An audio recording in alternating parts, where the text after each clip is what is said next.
changing notions of citizenship, past, present, and future.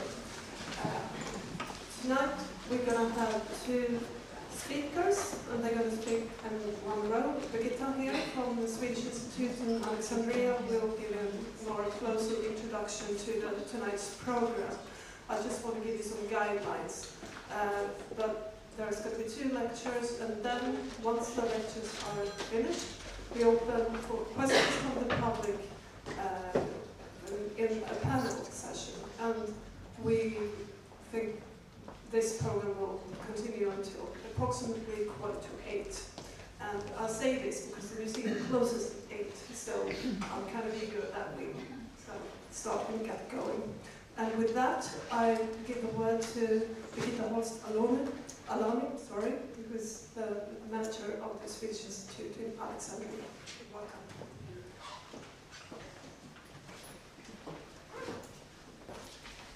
Thank you very much. As our hostess from the museum informed you, this is part of a workshop where we have brought researchers from 6 countries in the Middle East together with Swedish researchers to exchange ideas and research on the issue of citizenship.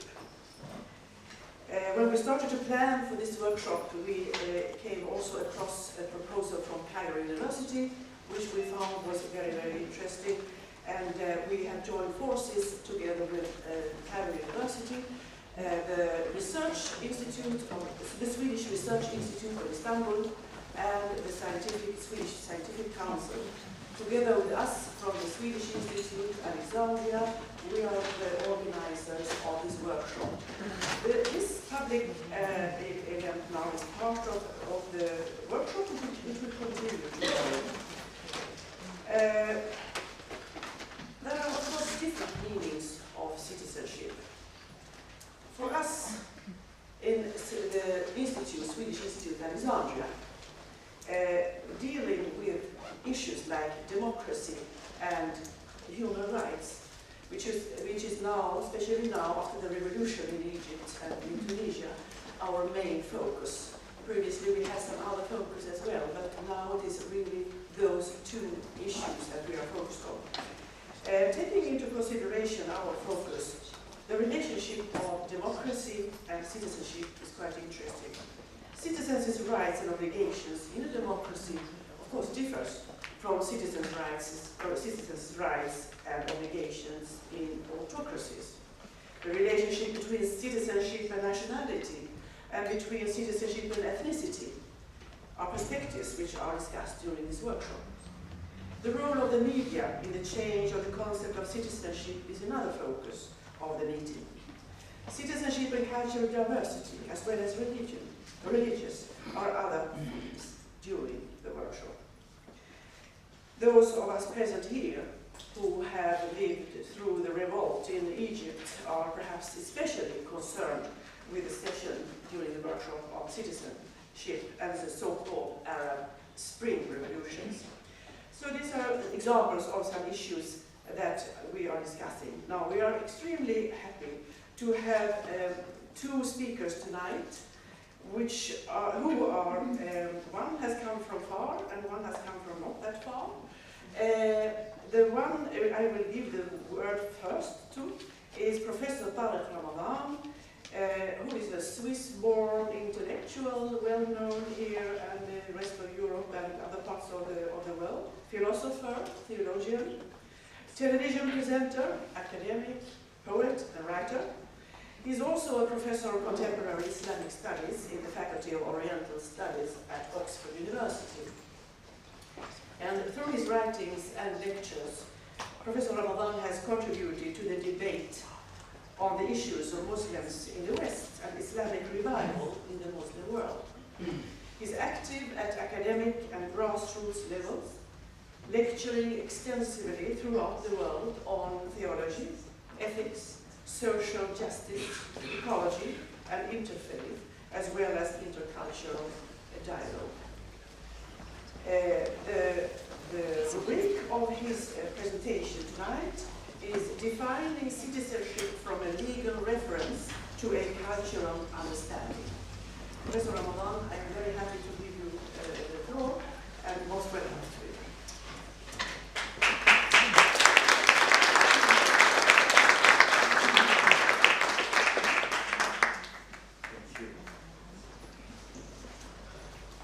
Thank you for first your invitation here and this introduction.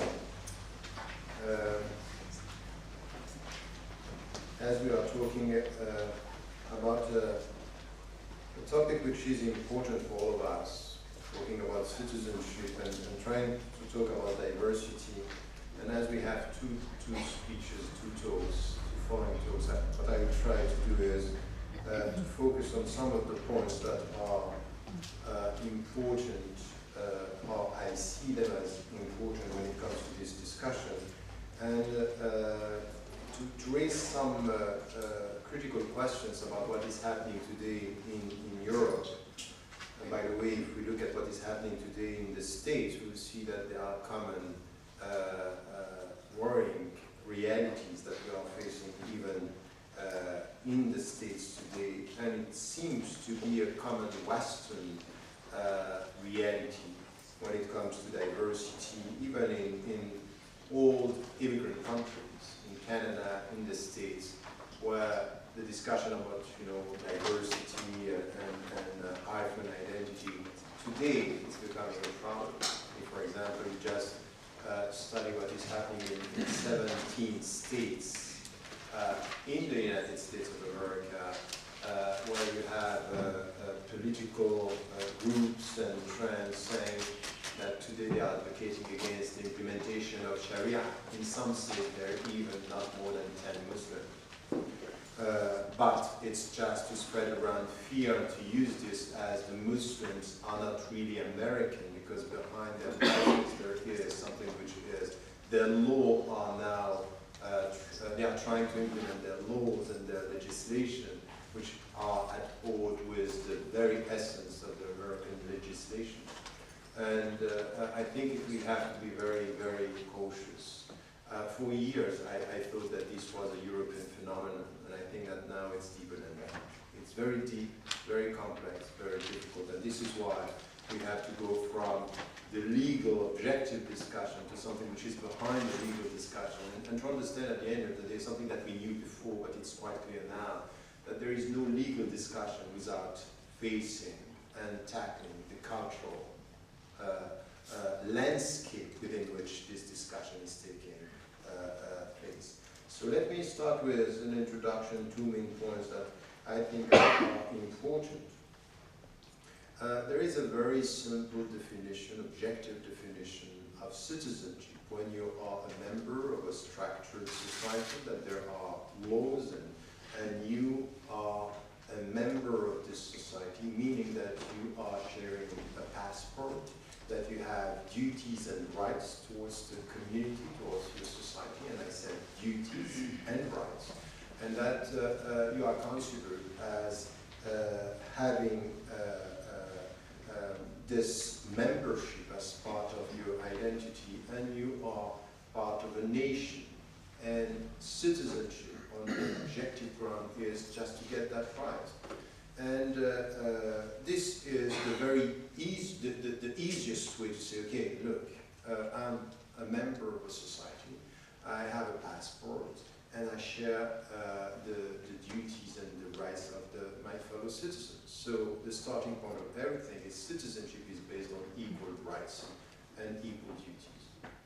And it would be easy to say, okay, look, why don't we come to this when we are speaking about being a European and being European citizens? As soon as I have the passport, that's okay. I abide by the law of the country. And the country has as an obligation, a collective obligation, to protect my rights and to give me enough space to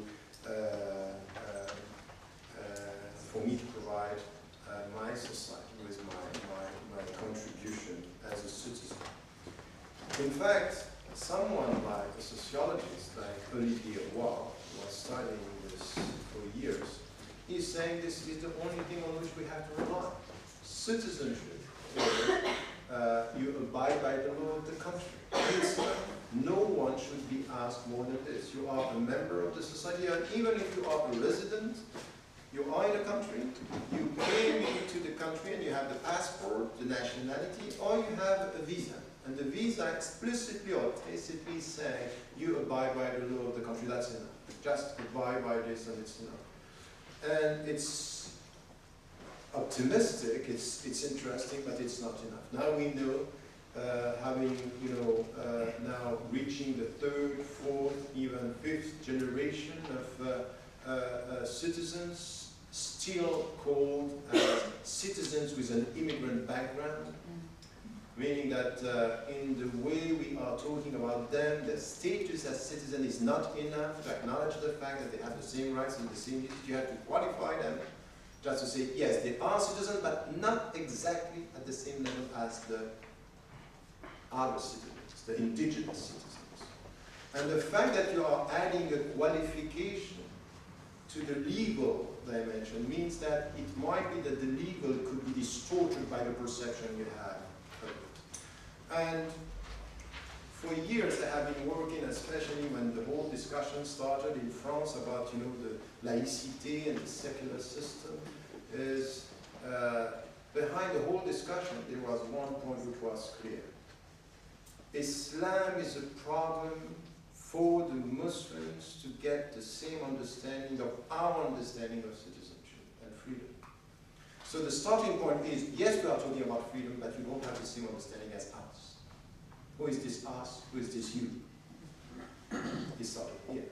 The second is about the fact that the objective terms, concepts, were loaded with many unsaid dimensions that were to be tackled in the discussion. And when I was starting to discuss this, I understood that in fact, we were asked, you need to get the right understanding of our law. And we did that. We went through studies with people who are the specialists of the secular French system with its very old tradition. And we understood at the end that the problem is not what the articles of law are saying, it's the way you read them. And you don't read them the same way depending on the perception you have of the people on which these laws are going to be enforced. And if you deal with people, you feel that they are your people, you use the law in an inclusive way. But if you have the feeling that these people who are inside are a danger, you use the same law and the same article in a protective way. So these are the same laws, but not the same meaning. Which for someone who is coming from a religious legal tradition is quite clear. That the problem is not in the text, the problem is in the reader. And this is where we are now. So you go from the objective dimension of the law to the subjective understanding of the society. So citizenship based on law and legislation is not enough. You have to tackle the narrative behind. If you don't get a sense of the narrative, why today there is this crisis about multiculturalism is failing, why it's said now, and it's transversal, it's transnational. If you don't get the narrative behind this discussion, the philosophical, ideological take and stand of many politicians, you can go ahead and talk about law. It's not going to work. It's not going to work.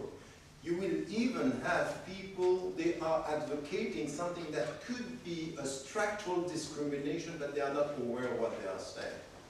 Not because they are not only dealing with the law, because the mindset is not working the same way. They don't get it. They don't get the problem. And I think that this is something which is deep, it's not easy. And I come back now to what Muhammad Assad, Leopold Weiss, the father of Talal Assad, who is in the States now, the sociologist, was saying once, the problem is when we talk about the relationship between even the West and Islam and Muslims, is not as easy as that. You are not talking about a new relationship. It's old. It's what in psychoanalysis we refer to a very old trauma. In the past, there is something which is a trauma.